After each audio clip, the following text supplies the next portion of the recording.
गुरुजी, अभी बहुत महत्वपूर्ण दिन है 22 जनवरी का। उस दिन आम जनता के लिए क्या संदेश देना चाहिए? जय श्री सीताराम।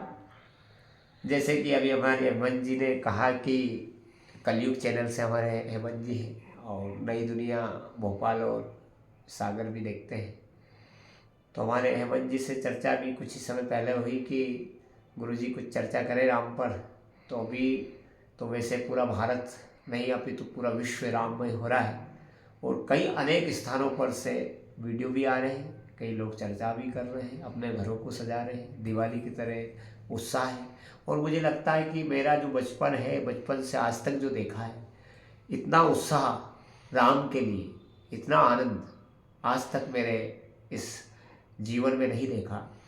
तो कहीं ना कहीं हमारे प्रारब्ध सुधर गए कि हम उस युग में जन्म लिए हैं जिस युग में राम आए हैं और अयोध्या में आए हैं।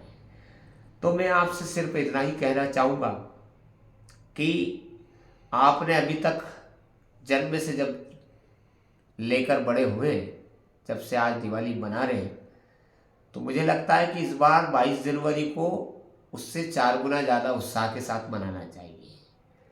अभी झंडे हमारे घर पे भगवा लहरा रहे, घरों में दीप प्रज्वलित भी हो रहा। मुझे लगता है कि घर के सामने, सीढ़ियों के सामने 2-4 दीप प्रज्वलित करते हैं, पर उन 2-4 दीप से कुछ होना नहीं। हमें घर को पूरा दीपमय कर देना है, राम दीप। तो ये राम दीप अगर कर दिया तो निश्चय ही आपके घर भी राम पधार जाएंगे, जैसे अयोध्या में आ रहे हैं।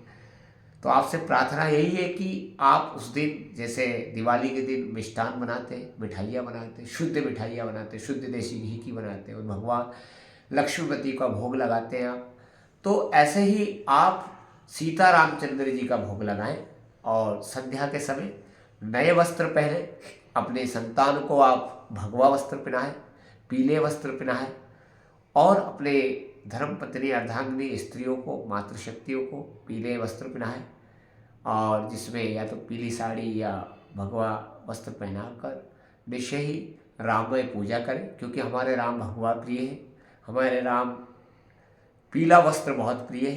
तो इसलिए भगवान के वस्त्र, अंग वस्त्र धारण करें और उस दिन पूजा पूरे उत्साह के साथ विधि विधान से अपने घर में करवाएं। और मुझे लगता है कि आप मंदिर में अगर 7 बजे जाते हैं तो आप अपने घर में 8 बजे रखिए, क्योंकि जो स्थापना है वो तो दिन में ही हो जाएगी। पर लेकिन हमें संध्या के समय इसलिए करना है कि दीप प्रज्वलित करके घर उत्साह बनाना है, घर मिठाइयाँ बनाना, परिवार के साथ मिलकर मिठाइयाँ खाइए और घर में जो बच्चे हैं उनको बताइए कि ये 500 साल की लड़ाई के पश्चात राम मिले हैं, राम आए हैं। जैसे भरत जी, जब राम जी आए थे लौट कर लंका विजय प्राप्त करके, तो भरत जी ने पूरे शहर में, अयोध्या में कह दिया था कि अब राम जी आ रहे हैं। तो उत्साह ऐसा होना चाहिए कि आज तक तीनों लोगों में उत्साह नहीं हुआ। तो वैसे ही इस धरा को पुनः वैसे सुसज्जित करना है, जैसे त्रेता युग में भरत जी ने उस अयोध्या को सुसज्जित किया था, वैसे ही पूरा भारत सुसज्जित हो जाए। जो सनातन को मानने वाले उन्हें सभी लोगों से प्रार्थना है कि अपने घरों को दीपों से प्रज्वलित करें। अपने घरों पे अगर जो आप दिवाली पे सीरीज लगा रहे थे, अभी लगनी चाहिए। मोहल्ला कॉलोनी में भगवा ही भगवा लहराना चाहिए। रामचंद्र जी के फोटो अपने घर पर लगाइए। एक छोटा सा हमने भी एक संदेश देने का प्रयास किया है, दिव्योग संस्थान, राम आएंगे आएंगे राम आएंगे, दिव्य योग संस्थान लेकर आएंगे। क्यों? योग तो लेकर आना ही है। योग के बिना हम समृद्ध नहीं हो सकते, हम सामर्थ्यवान नहीं हो सकते हैं, क्योंकि राम भी योगमय जीवन ही जीते थे। राम सुबह उपासना करते थे, संध्या प्रार्थना करते थे और सुबह योग ध्यान करते थे, ध्यान समाधि करते थे, सूर्य नमस्कार लगाते थे, तब राम सामर्थ्यवान थे। तो ऐसे ही आपसे प्रार्थना है कि आप भी योग में साधना करें, अपने बच्चों को योग करवाएं और राम के लिए प्रार्थना करें। संध्या के समय आप जब पूजन करें तो क्या कहना है राम जी को?